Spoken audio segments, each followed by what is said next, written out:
The Grapevine, brought to you by the Bunch of Grapes Bookstore. Good evening, and welcome to the Bunch of Grapes Bookstore and to the Grapevine. We're delighted to see you here tonight. You can look up all of our events on the web at www.bunchofgrapes.org. And I'm going to start my introduction with a personal story that has a convergence.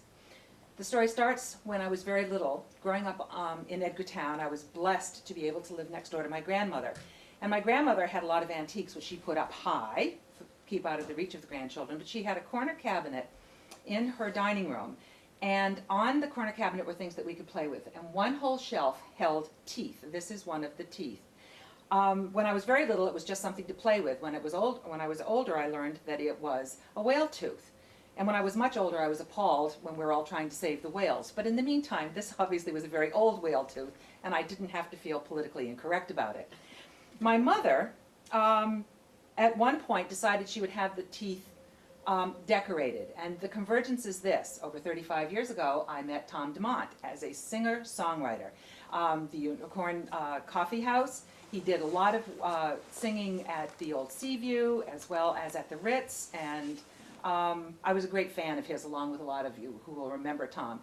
It was no surprise that as an artist, he became a visual artist and started doing Scrimshaw.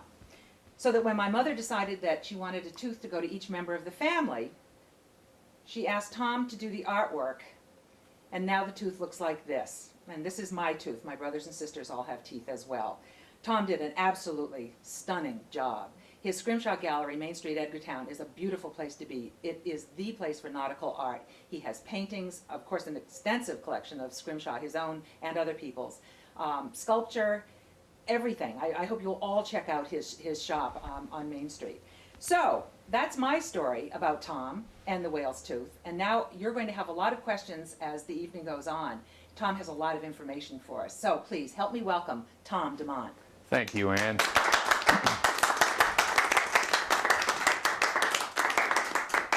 Well, it's a great pleasure to be here. And I think I'm going to center my talk tonight around the term Scrimshaw and its origins and how it has evolved into the art form it is today. There are many, many contemporary Scrimshaw artists still working and making a living at Scrimshaw. There are probably, I would say, 3,000 professional Scrimshaw artists today. Although in the heyday of whaling, there could have been as many as 20,000 sailors on ships doing Scrimshaw. That is why there is still an incredible selection of Scrimshaw, not only in museums, but in many, many private collections. The origin of the word Scrimshaw, as we know it today, did not occur until around 1826. And the reason that we know this is that the first mention of anything that resembles the word Scrimshaw or its contemporary pronunciation or spelling was found in the logbook of the ship Chance out of Acushnet. And in the logbook, it was spelled S-K-R-I-M, Schoning. And it eventually became Scrimshaw. Now, scrimp means to sort of keep little items, like, you know, in whaling, I would imagine it would be like little pieces of bone, whale bone and stuff like that. The other half of the word, I don't have the vaguest idea what that meant. But eventually it did become known as Scrimshaw. But the whalers, when they were out there were many times when all of the work was done, or they were in the doldrums, there was no wind, there were no whales, they would get into arguments and fights eventually because there was nothing more to do. And of course there was no companionship out on the ships, and as they became more proficient at whaling, they would go further and further away from home in search of eventually the prize whale, which was the sperm whale, which held the largest amount of really super, super fine oil for candles, for lubricants, etc. So we don't know exactly when the first person or the first sailor on board a ship took a metal scribe similar to this here, or it could have been a jackknife, it could have been a sail needle, but it was something that was metal, and put his hand to a sperm whale tooth or a piece of whale bone and actually did something decorative. What we do know about Scrimshaw is that the term Scrimshaw is not only applied to decorative works of art, it is also applied to utilitarian works that were made to be used on board ship, and also made to be used at home when they were not whaling. So the term Scrimshaw covers anything that was basically utilitarian, made from either whale bone or whale ivory, and whale ivory would be a term that would be applied to teeth. Whale bone and whale ivory are two separate things. Generally, whale bone, most of the whale bone on a whale is not usable for either making tools or engraving, because it has too many pits and little holes through it. It's very porous.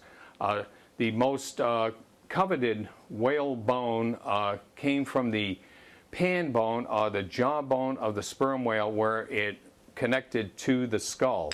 It was very, very thin and had virtually no pores, and it could be engraved very nicely. It would take a line nicely, it would polish up, and it was also very suitable for making corset stays and stays, and also bus, which was the central part of a corset right up the front.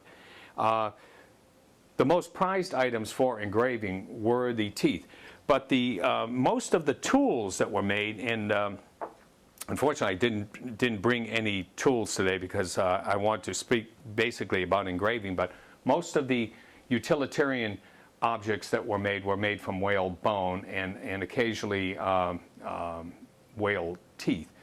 The cutoff point between utilitarian Scrimshaw and decorative Scrimshaw seems to be somewhere right around the 1820s.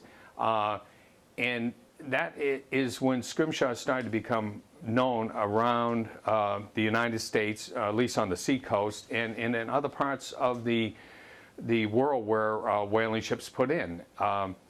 So the decorative part probably started out, and I brought this wonderful powder horn from the late 1700s, and the reason I brought this in was because most of the decoration on this was done by perforating the surface, probably with something that was heated up and then poked in.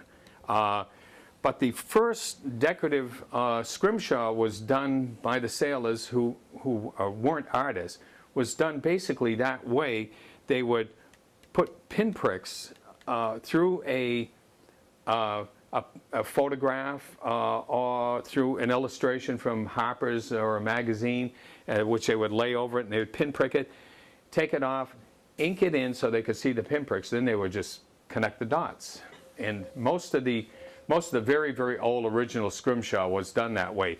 But as more and more sailors started to do Scrimshaw and were encouraged by not only the owners of the ships, but the captains and the mates and the people in charge, Scrimshaw started to become more and more refined, and it was almost like they were competing with each other, or there would be one or two artists who are better known because of the fine work they did, so that there was probably a lot of competition, and that contributed to the refinement of the art form through the through until about 1865, 1870, when Scrimshaw started to go in the opposite direction, because whaling, basically, the majority of whaling was over due to a number of facts: worldwide depression, a glut of whale oil on the market, and also the discovery of crude oil. So the greatest concentration of decorative scrimshaw then was done between 1820 and around 1870, even though the reason we still have many, many sperm whale teeth as well as whale bone left today is that a lot of the men on the ships would sort of hoard the teeth and bring them back, thinking that when their whaling days were done, they would sit at home and do scrimshaw and sell it and make a living in their retirement. But it didn't really work out that way. Scrimshaw sort of went into disfavor. Nobody was buying scrimshaw for a long, long period of time, except for a few smart people who did collect it. That's why we still have so many magnificent pieces in museums. So into the early part of the 20th century, there were a few people who would be sitting at home doing scrimshaw to amuse themselves. Then it started to become popular again through the 1920s, because there was a lot of money around and people were buying unusual items. So scrimshaw started up again, only to die off again until the late 1960s into the 1970s, when a small group of people, professional artists, decided that they would start doing scrimshaw, and some of the, you can actually see the progress of the work from, and I'll show you a few pieces here of how today we have such incredibly elaborate scrimshaw being done. I mean, it's some of it is mind-boggling. You can't imagine that somebody can take a little metal scribe and do the work that's being done today.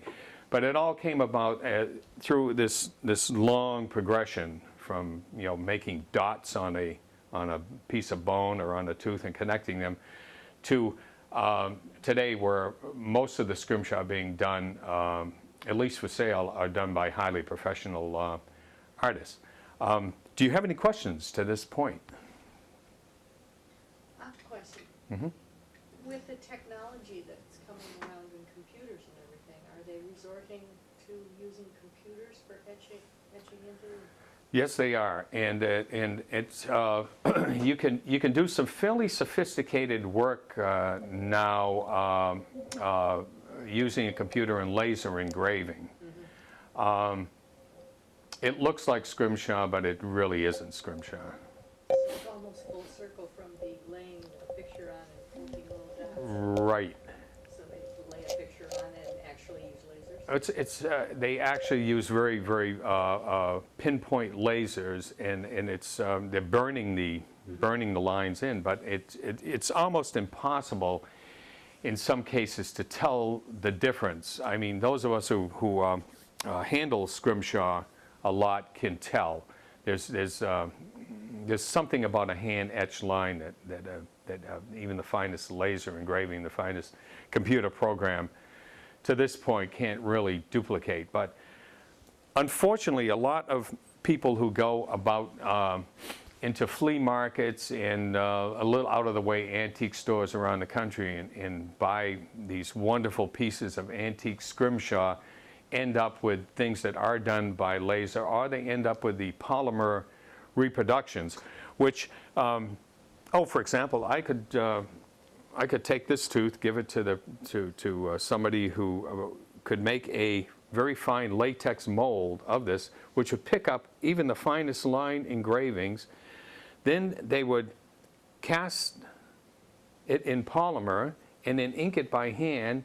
And if you didn't know, you wouldn't be able to tell the difference. And the reason I know this is that in my gallery, there's not a day that doesn't go by, at least in the summer, where 1 to 2 people will come in and ask me to look at this wonderful antique piece that they bought in this little flea market, or that they bought in a yard sale, or they have this wonderful antique Nantucket basket that has Scrimshaw on it that this poor woman was selling for $5 and didn't know what she had. And of course, all of the, well, I shouldn't say all, every now and then somebody will have found, a real wonderful older piece of Scrimshaw, an old basket. But I would say 99% of the people who bring items in for me to look at and to tell them, this is really, worth 100 times what you paid for it, they are reproductions. They're worth basically the paper that they're made on, as they say, as the saying goes. And I should tell you this story. It's sort of very sad, but it taught me a very valuable lesson. About 5 years ago, this wonderful older couple came in, and they were carrying something that was about this long and wrapped in a beautiful blue velvet. And they came in and they laid it on the desk, and they said, you've been highly recommended by so-and-so, and you will be able to appraise these 2 beautiful Scrimshaw walrus tusks, and this is a walrus tusk, and they were about as long as this, and they were a match pair. They'd come out of the same jaw, so I said, well, yes, I hopefully I'll be able to tell you what they're worth. And so I said, by the way, and this all happened before they unopened they had unopened the package. I said, by the way, where did you acquire these? And I thought they would say, like, we bought them at a little flea market, but they said that they had purchased them at one of the finest antique stores in Athens, Greece, on a recent trip. And I said, oh boy, to myself, I said, there's something not right here. And so I said, okay, do you want me to open it? She said, I'll open it. The woman said, I'll open it, very, very proudly. And my goodness, as soon as she had pulled it back and one of the tusks appeared, I gasped. I said, oh my God, just like that. And of course, they weren't real. And she looked at me, and I could see that the color was draining from her forehead down. And I said to myself, oh my goodness, I think I just made a very bad mistake here to myself, And of course, we unwrapped the rest of them. I said, I didn't mean to startle you that way. I said, how much did you pay for these? Just like that. And she said, well, we paid $3,000 for the pair. And I said, oh, and then I stopped myself again because I was feeling the pain myself. Of course, they were just polymer, or basically plastic reproductions. They were extremely well cast and well inked by hand and well antiqued. They had a wonderful antique patina on them, but they were basically worth maybe $200. I mean, to anybody who wanted to buy a wonderful pair of, reproduction antique walrus tusks. But the poor woman, I really should have, and this is a lesson I learned, is to be very, very, very careful and to be very tactful when one is looking at Scrimshaw that somebody has purchased, because you don't know how much money people have paid. A lot of times, I'll tell people, well, this is a reproduction. It's worth $40 or $50, and you can just take a look at their eyes, and you know that they paid $300 or $400 or $500 for the piece. But anyhow, that's my my little story about reproduction, Scrimshaw. But let's get back to Scrimshaw in the beginning. I have a antique piece here that is beautifully done, and I would use this as a good example of of probably why we have such magnificent scrimshaw being done today.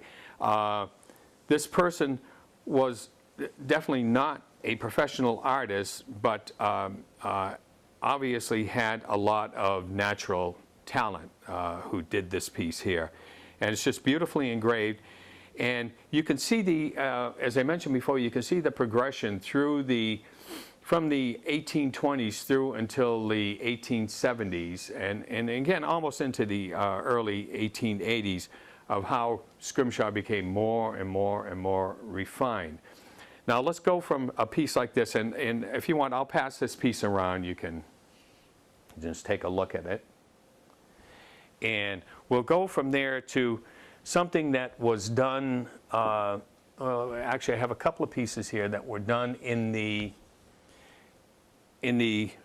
early part of the 20th century. And you can see these are, again, here's a portrait of George Washington on a fairly good-sized sperm whale tooth.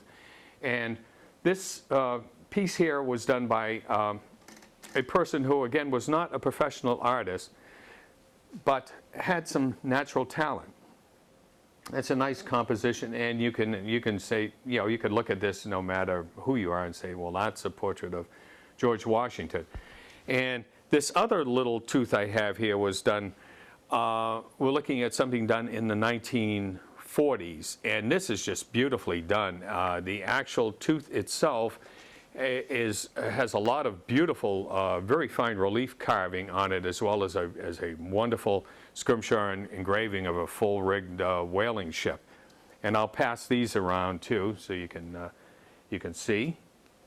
What kind of tools would they use to carve that? That's what I was gonna ask. Well, they would probably use the same things that. Oh, you mean the relief carving? The relief carving. They would. They actually had. They actually had little chisels that they would probably make, and also regular engravers tools that were used to engrave metal, to engrave monograms and stuff like that. Those were great. They would probably just take a little hammer and bing, bing, bing, and then files. Is this a signature? That's a signature down there. Mm-hmm. Did they date them? A lot of times they weren't dated. Very few scrimshaw teeth were ever dated. I'm very leery when I see a tooth that has, especially on the reverse side, has a ship and then has the name of the ship and the date of the ship. That's almost it's almost a marker for something that somebody has done and would like you to believe is a antique tooth. And there are millions and millions of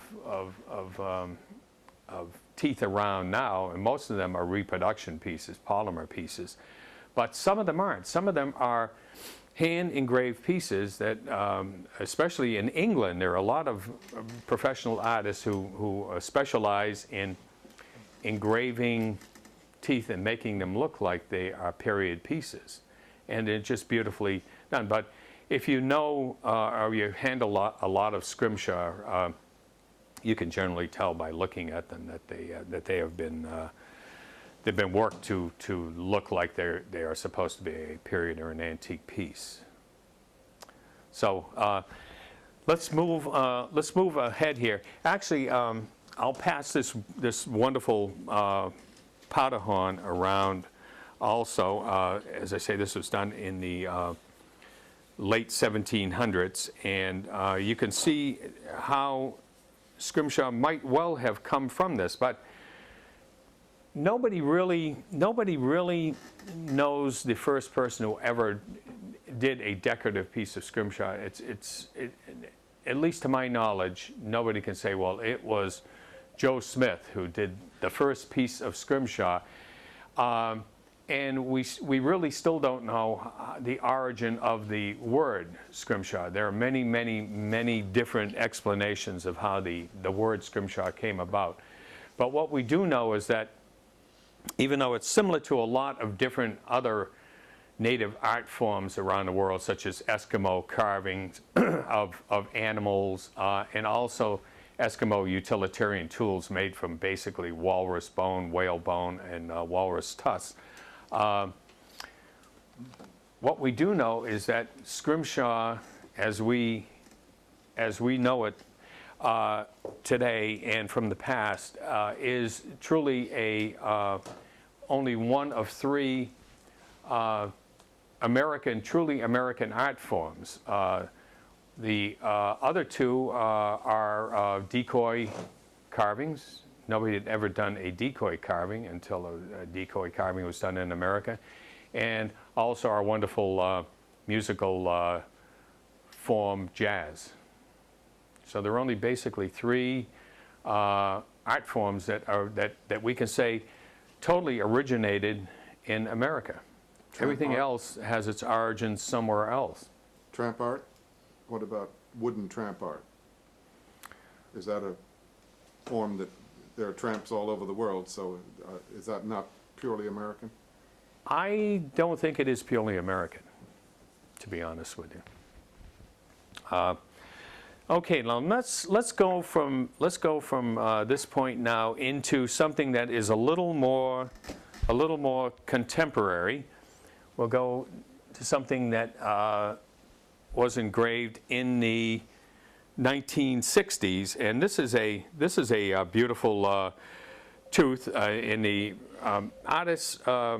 It's not signed, so I can't really tell who did it, and I'd like to think it was probably Robert Spring, who is a well-known Nantucket Scrimshaw artist, but I wouldn't be so presumptuous to say I can say exactly it was Robert Spring, but it's a wonderful engraving, and it's done in color.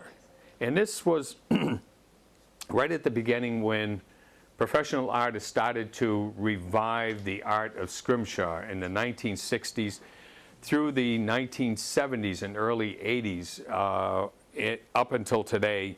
And I'll show you pieces that were done this year. But you can look at this and you can see that how beautifully engraved it is. It's engraved both sides, and it is starting to look more contemporary. It's starting to look more like what we would think of as a professional work of art. Even though, of course, there are magnificent examples of antique Scrimshaw that were done by professional artists who occasionally, would go out and end up on a whaling ship. But in general, most of the antique Scrimshaw was rather naively done. That's of course, the beauty of it. Now we will go from there to let's find something that's slightly traditional here. Most of the work that's being done today is not being done on sperm whale teeth or whale bone. It's done on, because of the laws and the way the laws read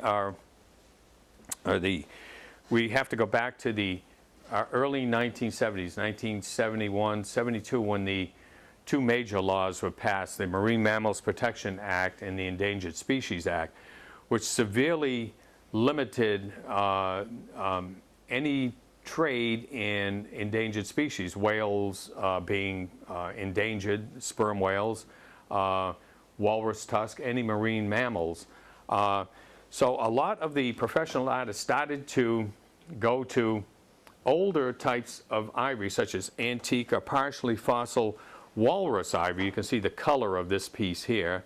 And this originally was a pure white tusk like this. But the Eskimos made most of their tools and implements because of the lack of wood and also metal out of either whale bone, walrus bone, or walrus tusks, which are very, very hard and very durable. But they would eventually break, and like we, a few years back would have our rubbish dumps and throw stuff in, the Eskimo would be walking along or riding on his dog sled, and something would break, and you'd chuck it into the off the sled. And that's probably why there are, hundreds of thousands of pieces of antique walrus ivory available today. And something like this, if this broke and it was thrown away, spring and summer thaws, the ivory being so heavy would sink down to the level of the permafrost, In many cases, it might stay there forever and turn into a piece of stone. It would truly fossilize. But in a lot of cases, frost heaves, it would come back up to the surface, or it would never really, it would end up on a stone or something and not sink back down again. So the Native Americans and the Eskimos know where all of their old ancestral traveling routes were, and they can find all of this. That's why we still have a magnificent supply today.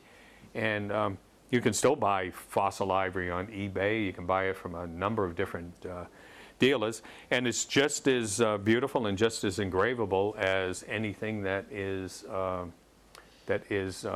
contemporary, like a sperm whale tooth. And in many cases, you cannot, depending upon the state you're in, you cannot sell a sperm whale tooth unless you can document it's 100 years old or older. Massachusetts, the laws in the state here, we can work on the older teeth and sell them in the state. We can't sell interstate at all. So I'm going to.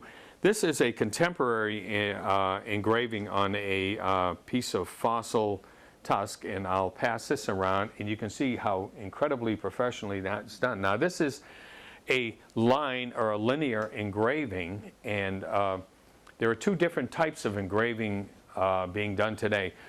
One is a stippling technique, which is filling in large pieces of surface such as background, skies, or doing shading by making hundreds of thousands of pinpricks with a scribe. You could take any type of a scribe and basically you would just sit there for hours on end making little pinpricks, and it gives a very uniform background and magnificent shading to pieces.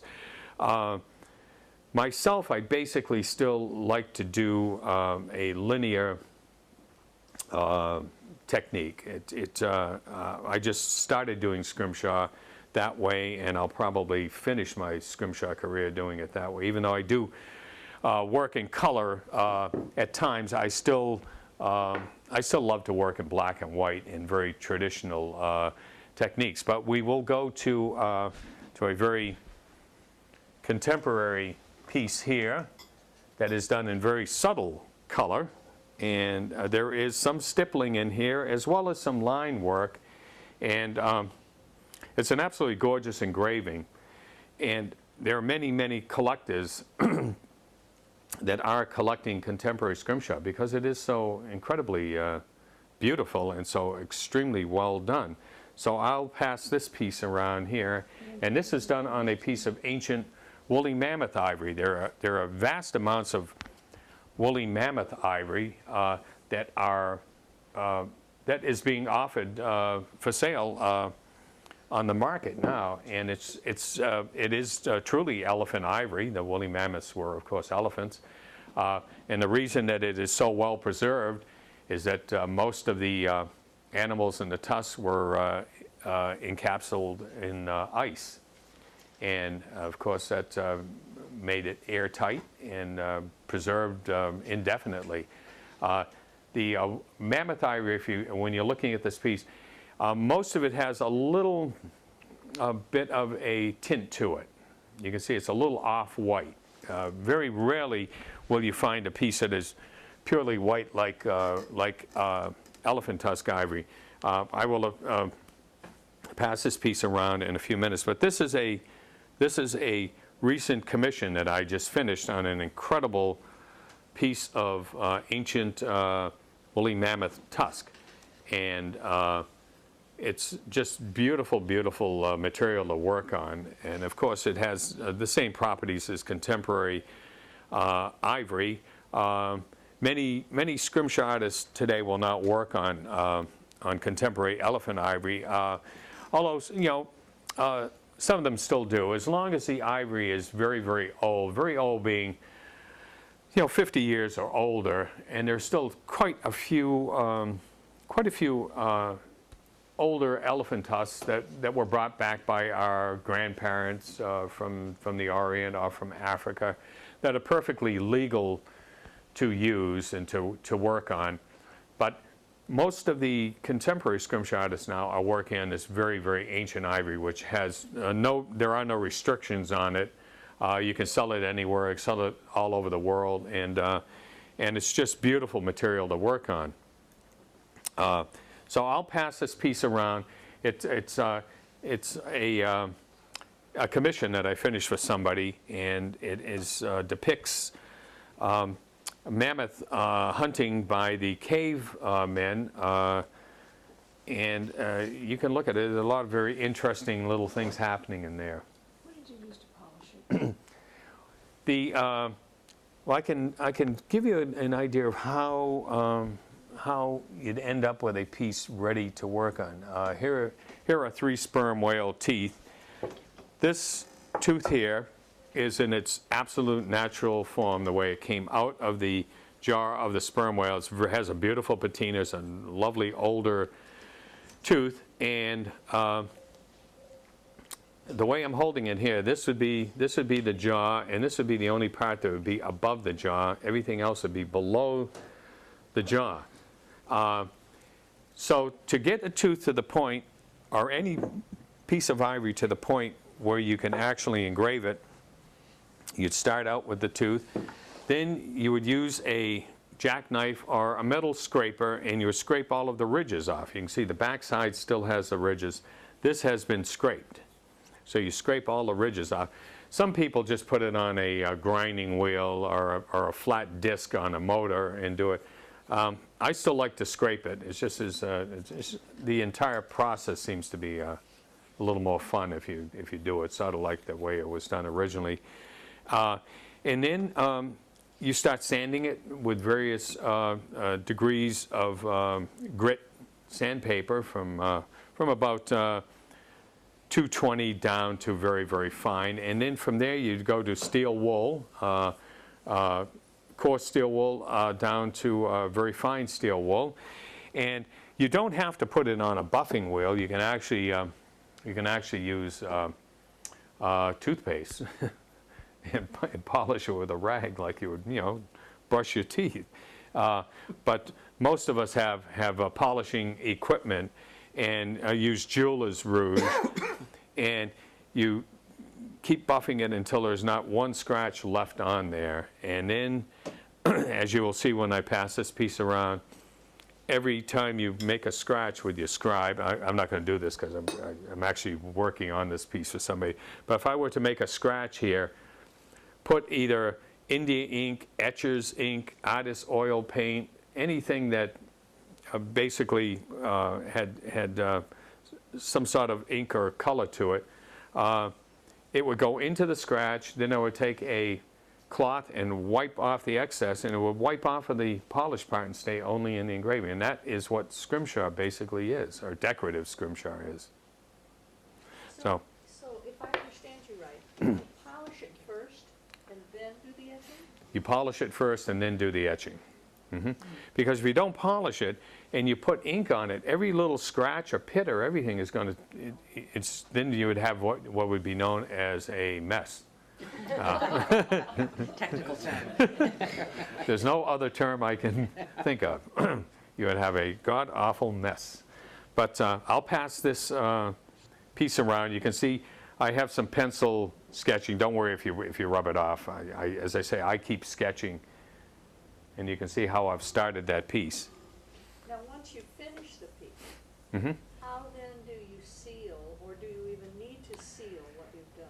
You really don't need to seal a piece unless you have used a water, what they would like to tell you is a colored waterproof ink, which really truly is not totally waterproof, especially if you're making a pendant or a piece of jewelry, earrings and stuff like that.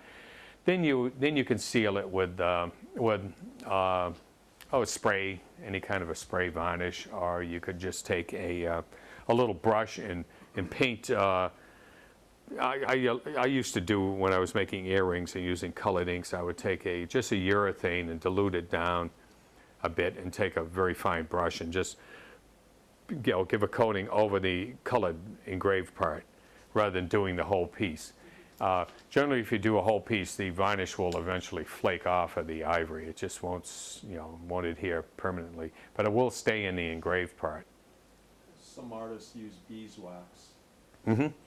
Well, what I normally do when I finish a piece is I take a good wax, like a Goddard's furniture polish, and I put a nice fine coat over it, let it sit for a while, and then buff it. And that's generally enough to preserve the ink in the engraving.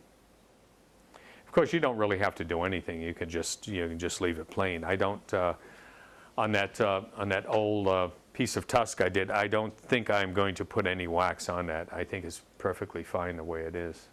I just like it to be natural. And then I will pass this piece around. This will be the last piece I will show you here. And this, I think, is... This one you did. It's the other one that you haven't. I didn't pass this one around yet. No. No, this one I don't think I have. So I'll pass this one around because you can see the lovely stippling work, which was done by a stippling machine, and a little machine that does all of the little pin pricks for you. Of course, you could sit and do it by hand, but I can tell that this was machine done, which is perfectly fine. The humpback whale is just wonderfully hand engraved, but the artist used a little help in the stippling. But it's a very attractive piece, and this is sort of what is being done today as far as the very, very elaborate, very colorful engraving. And again, that is on a piece of ancient woolly mammoth ivory.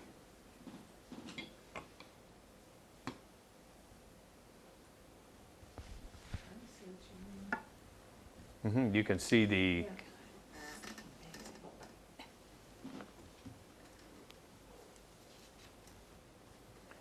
Now this piece here, this I think is a lovely engraving, and this is a very traditional linear technique. But what I like about this piece is you can see the beautiful color of the mammoth ivory on the back of this, and I also like the natural sort of what we call a window when you sand through the outside bark of the tusk. It's called bark, like the bark on a tree, oddly enough.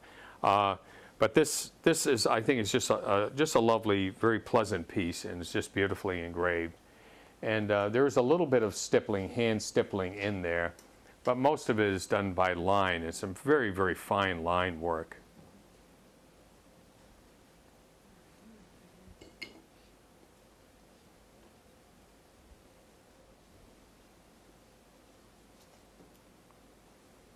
Do you ever restore pieces of Scrimshaw or Yes, I do. or sand off the old Scrimshaw, which might be a heresy if there ever was one, but and put a new design on? Or? Well, actually, I have absolutely no qualms at all about purchasing a nice old sperm whale tooth with absolutely horrible engraving on it and sanding it off and putting a wonderful, nice piece of my own work on it. And I've done that many times.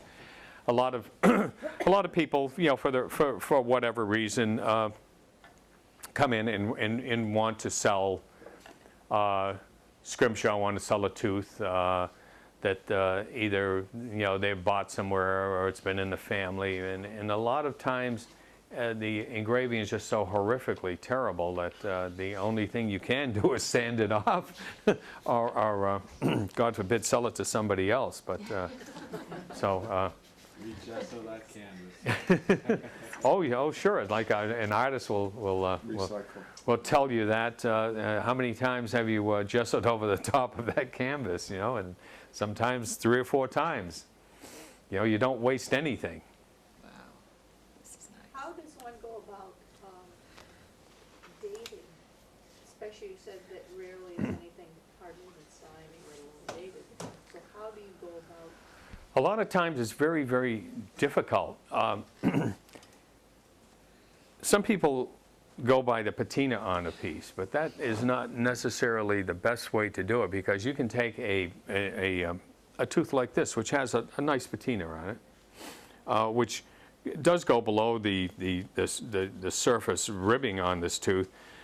Sand it down, and if you're very clever, you could do a piece that looked like was in the genre of an antique piece, and most people would not be able to tell the difference. As I say, there are thousands of teeth in circulation that are being passed off as antique teeth, but they're really not. They're done very cleverly by professional artists who know how to make a piece look antique. There are ways to do it. You can put it under, sometimes you can put it under a microscope, and you can look at the quality of the lines. Ultraviolet radiation will break down the very sharp surface, very sharp edges of an engraved line. When you make a scratch, if you look at that under a, say 10 power, you'll see the edges are very jagged and very not rounded at all. Usually in an old piece of Scrimshaw, the edges are worn down because of the radiation, as well as atmosphere and people picking it up and touching and stuff like that. A lot of patina in the old pieces. If a piece was handed around a lot, it's the natural oils from your hand. The acid from the oils in your hand will put a nice patina around a piece. It's very difficult. The best way to tell if you're buying an antique piece is have the dealer put it in writing, and have the dealer agree to refund your money if you take it to an expert and they tell you no, this is not an antique piece. In general, be very careful at yard sales and small out-of-the-way antique stores, and especially be careful of somebody who says, well, I really, I don't know whether this is, I think it is, but I really don't know. If they start saying that, don't buy it. Number one, they're setting you up for a fall. Thank you. Back, I don't want them to get damaged. I hope we're going to have enough time to get these individual pieces. Great. Well, if somebody had a really good piece, why would they even bother trying to sell it at yard sale? I mean, if they had a really good antique piece, well, I think the reason that most people end up selling things or putting them in auctions is because they need the money. Or they have invested, they have bought, they've purchased an antique piece with the thought that holding it for a number of years and then reselling it. But I think in today's at least Scrimshaw market, it is the auctions that are driving, and not only setting but driving the prices on Scrimshaw. And you can be pretty sure that if you do get a piece at an auction, that it's going to be real, because there are so many.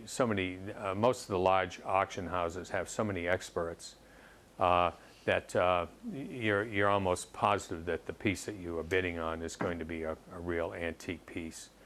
But I think today there are a lot of people who are collecting, a lot of major collectors are collecting contemporary Scrimshaw, some of this very elaborate Scrimshaw that's being done today. And in some cases, some of the newer pieces are worth a lot more than say a mediocre antique piece. A lot of times you can buy a sperm whale tooth that is a period piece, just because it is a horrible engraving or just badly done. You sometimes get it for almost nothing. It's the pieces that come from known collections that can be documented, that are drawing the fabulous, like the teeth from the Barbara Johnson collection,